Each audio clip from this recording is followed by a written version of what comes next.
કેવી હોય. સૌરાષ્ટ્રની રસધાર તમે વાંચો, ઝવેરચંદ મેઘાણીની ટપકતી લોહી નીતરતી તમે કલમ વાંચો ને તો તમને પ્રદેશ દક્ષિણ થાય કે દીકરીઓ કેવી હોય. સૌરાષ્ટ્રનું અમરેલી જિલ્લો, અમરેલી જિલ્લાનું લાખાપાદર ગામ, અને લાખાપાદર ગામની અંદર એનો ગામ ધણી, એના સરપંચનું નામ લાખાવાળો, કે જેને પૂછીને આખું ગામ પાણી પીતો હોય.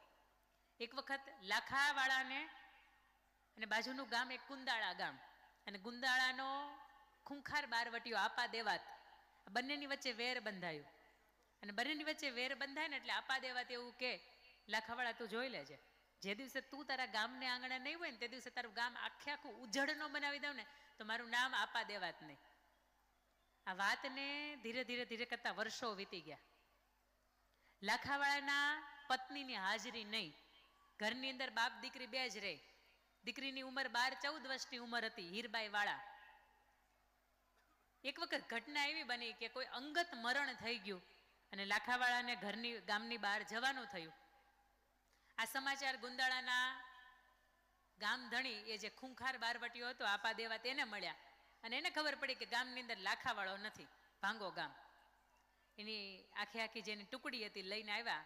ગામના ખેતર, માલ ઢોર પશુ બધું જ લૂંટી ગયા. જેટલી માલ મિલકત સાધન સંપત્તિ હતી લૂંટી ગયા અને આખા ગામને પાદર બનાવી દીધું. સૌથી છેલ્લું ઘર બચ્યું અને એ ઘર હતું લાખાવાળાનું.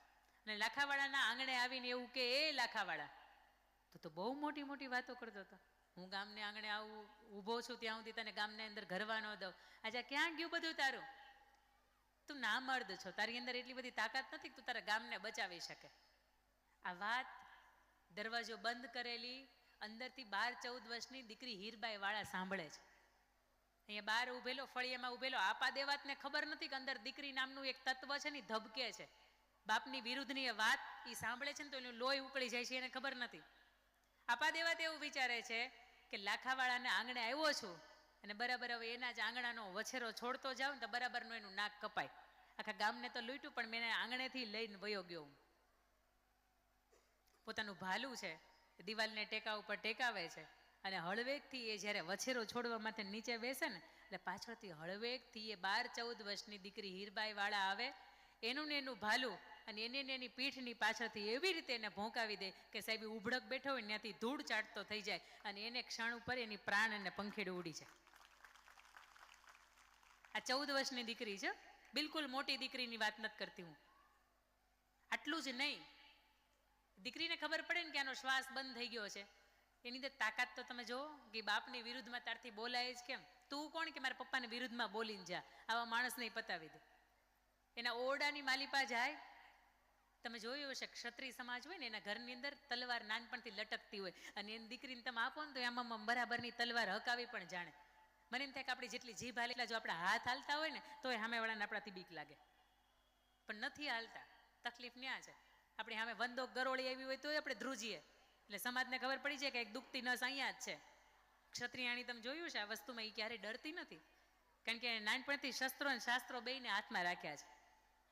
એ દીકરી અંદરથી 2 ધારી તલવાર હોય ને એની એક જ ધાર હોય, લગભગ યુદ્ધ મેદાનમાં હોય, એ 2 ધારી તલવાર હતી. તલવારને લાવે, એ માણસને કાપે, એને ઘાસડીની અંદર ભરે અને રૂમની માલિપા રાખી મૂકે. સાંજે બાપુ આવે ને તો એને કેવા થાય કે તમારી વિરુદ્ધમાં બોલતો હતો ને જવા નથી દીધો.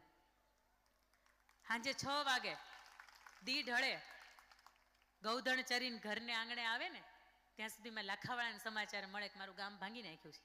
વર્ષો સુધીનું જે વેર મેં બાંધી રાખ્યું હતું ને એ વેરને બરાબર આપા દેવા ત્યાં ખૂંખાર બારવટીયાએ વાળ્યું છે. ભાગતો દોડતો હાંફતો એ ઘરને આંગણે આવે, કારણ કે ખબર હતી ઘરને આંગણે બાપ દીકરી સિવાય કોઈ ત્રીજું પાત્ર રહેતું નથી. મારી દીકરીનું શું થયું હશે? એને વેર મારી હારે હતું તો મારા ઘરની હાલત, મારા દીકરીઓની હાલત શું થઈ હશે? અને જેવો એ આવે ને ત્યારે દીકરી હીરબાઈ વાળા પગ લટકાવતી થાંભલીના ટેકે બેઠી છે. દીકરીને દોડીને વાલ ભરી, એને વાલથી એને ચૂમીઓ લઈને એને માથા ઉપર હાથ ફેરવ્યો. બેટા તને તો કાંઈ નથી થયું ને?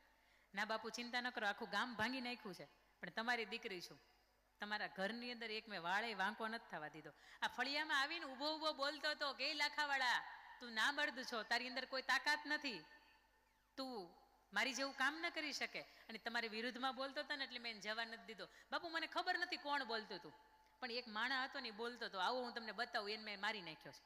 રૂમની અંદર લઈ જાય અને જેવી ઘાસડી ખોલે ને એટલે એનું જે ધડ હોય ને ફરફરતું એના પગ ઉપર આવે ને એટલે લાખાવાળો હોય ને એ આશ્ચર્યચકિત થઈ જાય, બેટા તું ઓળખે છે આ કોણ છે? ના બાપુ, એટલી ખબર છે કે તમારી વિરુદ્ધમાં બોલતો તો એનું નામ નથી ખબર મને. બેટા જેને આખું પંથક ગોથે છે, કે જેના નામથી આખા પંથકની અંદર જે ફરફરાટી મચી ગઈ છે ને, એ આ ખૂંખાર બારવટીઓ આપા દેવા છે, એને તે મારી નાખ્યો છે. આજ સુધી સમાજ મને એવું કહેતો હતો કે તમારે આંગણે માત્ર દીકરી છે, પણ આજ બેટા તે સાબિત કરીને બતાવ્યું કે મારે આંગણે તું દીકરો છો. દીકરીઓ આવી હોય, અને આવી દીકરીઓ હોય ને તો તમે ગર્વથી કહીશો કે મારી ઘરે લક્ષ્મીનો અવતાર, મારી ઘરે દીકરીનો અવતાર. એને જોઉં જ્યારે જ્યારે માં મોગલ દેખાય, માં ખોડિયાર દેખાય, માં ઉમિયા દેખાય, પણ ક્યારે દેખાય? તો દેખાય. બીજી દીકરીઓની મારે તમને વાત કરવી છે. દીકરી કેવી હોય? ખાસ કરીને મમ્મી કે પપ્પા એટલા ભણેલા ન હોય ને, એટલે દીકરી બે રીતના કામ કરે. એ દીકરી એક વખત એવું માની લે કે ભાઈ મારા મમ્મી પપ્પા નથી ભણ્યા, પણ એને અમને જે વિશ્વાસથી ભણાવ્યા છે ને, એટલે અમારાથી આ ડાવડું જરી કે પગલું ભરાય નહીં. એક આવી દીકરી હોય. અને બીજી દીકરી એવી હોય, મારા પપ્પાને ક્યાં ખબર પડે છે આપણે ક્યાં રખડી છે, એ ક્યાં લાઈવ લોકેશન મંગાવવાના છે, એ ક્યાં કરંટ લોકેશન મંગાવવાના છે, એ ક્યાં આપણે બેનપણીઓના ઘર જાણે છે. કરો મોજ. મારા સ્વપ્ન માટે મારા પપ્પા આખા સમાજની સામે લડે છે. લડવા દો ને ભાઈ. આપણે જેથી મોટા થઈ ગયા, આપણે જેથી કલાકાર બની ગયા, આપણે આપણી ઉપર જ્યારે સમાજ દુનિયા પૈસા ઉડાડતી થઈ ગઈ, તે દિવસે આપણે આપણા બાપના રાજા. પપ્પાએ મોટા કરવાની જવાબદારી હતી, પપ્પાએ મોટા કરી દીધા. અમારા નિર્ણય છે, અમારે કોની યાર ભાગી જવું. અમને તબલાવાળો ગમે તેમ તબલાવાળાને યાર વયા જાય, અમને ઢોલકવાળો ગમે તેમ ઢોલકવાળાને યાર વયા જાય, અમને મોચી ગમે તેમ મોચીને વયા જાય, અમને ઘાંચી ગમે તેમ ઘાંચીને વયા જાય.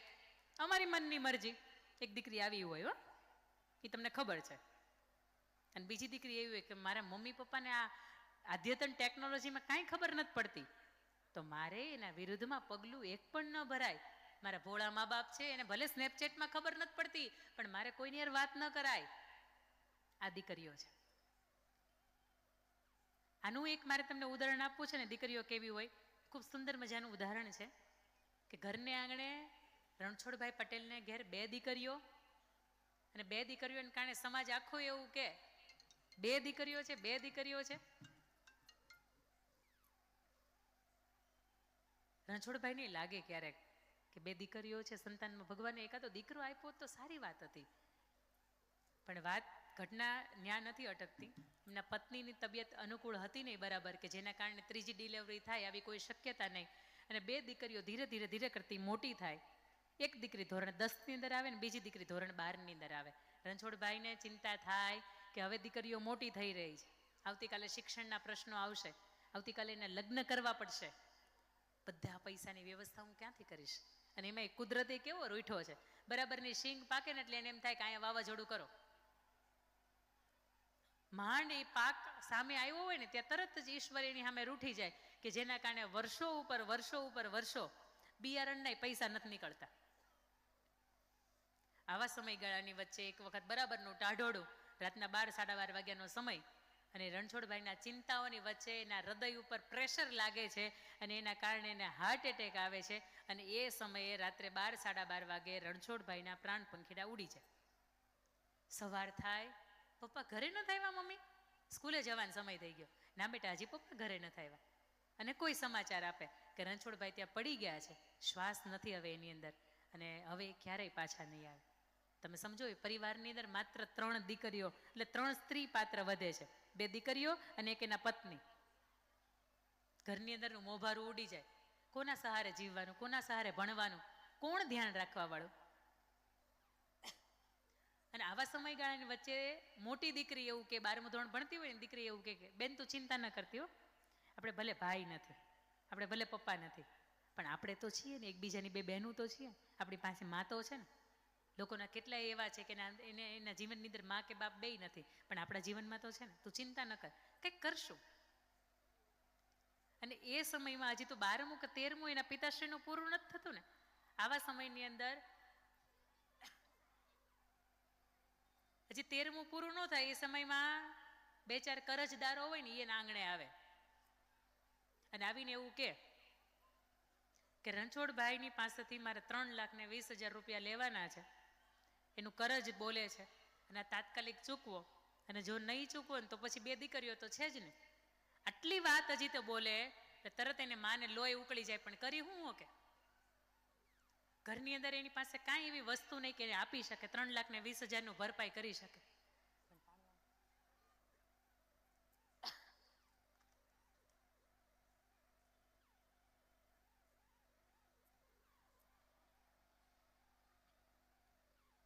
અમુક વાતોની જ્યારે હું પ્રસ્તુતિ કરું ને ત્યારે એ વાતની અંદર હું એટલી બધી ડૂબી જાઉં, મને એમ થાય કે ઈશ્વરે આવી પણ દીકરીઓને જન્મ આપ્યો છે, અને ખાસ કરીને ગુજરાતમાં આપ્યો છે.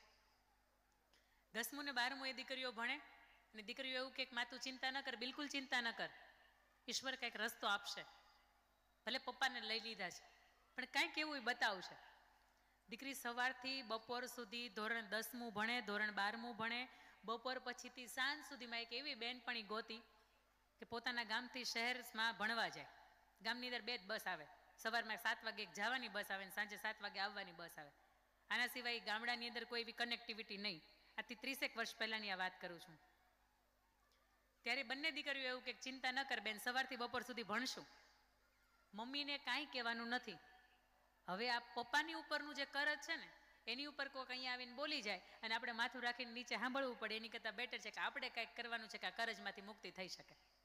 બપોર પછીથી લઈને સાંજ સુધીની અંદર કાળા કલરના બુરખા પહેરે, એની બેનપણીને ઘરે જઈને પાણીપુરી બનાવે, અને આખા શહેરની અંદર 2 બહેનો જઈને રેકડી લઈને પાણીપુરી વેચે. સાંજે 6:30 વાગે એ રેકડી પાછી બંધ કરી દે અને સાંજે 7 વાગ્યાની બસમાં બેહીને ઘરે. ગામ આખું વાતું કરે કે હવે પપ્પા નથી, આખો દી ક્યાં રખડે છે, કોઈ કંઈ ધ્યાન દેવાવાળું નહીં. પણ એના મમ્મીને એવું કે તું મમ્મી જરી કે ચિંતા ન કરતી, એમાં બપોર પછી ટ્યુશન ક્લાસમાં જાય છે. અને સામે હજી વર્ષ પૂરું થવાની તૈયારી નહોતી, ફેબ્રુઆરી મહિનો આવ્યો અને એના પૈસા બરાબર ઉનાળામાં આપવાના હતા. અને ફેબ્રુઆરી મહિનો આવે એટલે બંને દીકરીઓ એમ કે મમ્મી, પેલા જે કરજદાર હતા ને, જે પેલા 3 ભાઈઓ આવ્યા હતા ને, એને તું બોલાવ, આપણે એને પૈસા આપી દઈએ. બેટા આપણી પાસે કોઈ વ્યવસ્થા નથી, આપણે કેવી રીતે આપીશું પૈસા? માં તું ચિંતા ન કર, અમે તને એવું કીધું હતું ને કે બપોર પછી ટ્યુશન ક્લાસ જઈએ છીએ, અમે ટ્યુશન ક્લાસ નથી જતા. આ વાત અમે તને એટલા માટે છુપાવી હતી કે અમે પાટીદાર સમાજની દીકરીઓ થઈને અમુક કામ કરીએ ને તો તને કદાચ એમાં નાનપ લાગે, તને એમ થાય કે નહીં મારી દીકરીઓને આવા સમય આવ્યા કે આવું કામ કરવું પડે. પણ માં અમે અમારા પિતાની માથેનું જે કરજ બોલે છે, તને એ ઘરને આંગણે કોક આવીને એમ કહી જાય કે 2 દીકરીઓ તો છે જ ને, અને તારાથી આ કેમ સમજાય, તારાથી કેમ સંભળાય? પણ તું જ્યારે લાચાર છો ને ત્યારે માં અમે લાચાર નથી. અમે બપોર પછી પાણીપુરી વેચી છે અને 4,70,000 રૂપિયાની અમે કમાણી કરી છે, અને 3,20,000 પપ્પાનું તું દેવું છે ને પૂરું કરી દે. દીકરીઓ આવી હોય, આ વાત સાંભળો ને તો તમને રૂવાડા ઊભા થઈ જાય, ત્યારે એમ થાય કે નહીં દીકરીઓ આવી પણ હોય. દીકરીઓએ કરજ ભર્યું, 10મું ને 12મું ભણ્યા પછી કોલેજ સુધીનો, માસ્ટર ડિગ્રી સુધીનો અભ્યાસ પોતે પોતાના કમાણીથી કર્યો. કેટલાય વર્ષો સુધી એની પાણીપુરી વેચવાનું, પોતાના અંડરમાં બીજા 2-5 વ્યક્તિઓ રાખીને પાણીપુરી વેચવાનું કામ કર્યું કે કોઈ વ્યક્તિ એને લાંછન ન લગાડી જાય, કોઈ વ્યક્તિ એને એવું કહી ન જાય કે માથે હવે ઇજ્જત નથી, આબરૂ નથી, બાપનો હાથ નથી, ભાઈનો હાથ નથી, ને દીકરીઓ ક્યાં જાય છે. સાહેબ એને કરિયાવર પણ પોતાના જાતના ખર્ચાનોથી ઊભો કર્યો, અને બંને દીકરીઓએ પરણીને વિદેશની અંદર એ જતી રહે છે. અત્યારે એને માને લઈને વિદેશની અંદર સાચવે છે. અત્યારે આજે પણ હયાત છે. 30 વર્ષ પહેલા તમારી મારી આસપાસ દીકરીઓ તમને આવી એટલા માટે દેખાણી હતી કે આજની દીકરીઓની સંદેશો જાય કે જેથી ઘરે પપ્પા કે ભાઈ કોઈ ધ્યાન દેવા વાળું ન હોય ને, તેથી તમારે તમારા ઘરનું ધ્યાન રાખવાનું, તમારા સમાજની અંદર ધ્યાન ન ભટકાવાના હોય. એનાથી વિશેષ મારે તમને વાત કરવી છે કે દીકરીઓ કેવી હોય. મારી પાસે અઢળક કેટલા બધા ખજાના દીકરીઓ વિશે તો તમે એનું ડિબેટ કરીએ ને તો સવાર સુધી પૂરું ન થાય. પણ સવારમાં ગાંધીનગર પાછું પહોંચવાનું છે. પણ એથી મારે જેટલી પણ વાતો કરવી છે ને, ચોક્કસ આપણા હૃદયની અંદર એ વાતને મારે પૂરેપૂરી મૂકીને જવી છે. અને કંઈક વાયુ, આપણે પાટીદારના સંતાનો છીએ, આપણે ખેડૂતના સંતાનો છે, ને વાવીએ ને એ ઉગે. અને આજનું મારું આ કામ છે ને એ વાવવાનું છે, ને તમારા હૃદયની અંદર વાવવું છે. ને હૃદય એટલે જીવનની અંદર આખા શરીરમાં સૌથી ફળદ્રુપ જગ્યા કે જ્યાં કંઈક વાયુ હોય ને તો તમે ઉગે જ, આજે નહીં તો એ કાલે ઉગે. અને ખાસ કરીને મા તરીકે આપને પણ 2 હાથ જોડીને વિનંતી છે કે તમને એમ થાય કે એ દેરાણીની દીકરી છે, એ જેઠાણીની દીકરી છે, એ નણંદબાની દીકરી છે, એ બાજુવાળાની દીકરી છે, અને તમારા ધ્યાને ચડે કે એ દીકરીના પગ, એ દીકરીની દિશા, એ દીકરીનો હાવભાવ થોડોક પણ બદલ્યો છે ને, અને તમે જાણો છો ને, તો ગામની અંદર ઢંઢેરો નહીં પીતા, કોઈને ખબર ન પડે એની પહેલાં એ દીકરીના વહીવટ પતાવજો. કારણ કે તમને ખબર હોય, વાટ નહીં જોતા. ગમતી બહુ મોટી ફરતી હતી, હવે એને ઘરે દીકરીને પ્રશ્ન આવ્યો ને લે બેઠી છે. હજી અમુક પંથકમાં ઘણાની અંદર આ વસ્તુ છે, ખબર હોય ને છતાંય રાહ જોવે, એને સહકાર આપે કે તારે આમ કરવું છે એટલે હું તને આની અંદર સહકાર આપું. આમાં સહકાર ન હોય, સહકાર અપાતો હોય ત્યાં અપાય, પણ આવી ઘટનાઓ જ્યારે આપણી આસપાસ બનતી હોય ને ત્યારે તમે મહિલા તરીકે સમાજની વચ્ચે તમારું નામાંકિત કરી શકો અને સમાજ તો તમારી ઉપર ગર્વ લઈ શકે કે નહીં તમે સ્ત્રી તરીકે કંઈક આવે કામ કરો છો. બાકી સવારથી સાંજ સુધી ચાર દિવાલની વચ્ચે જીવવાનું તો હવ કરે છે.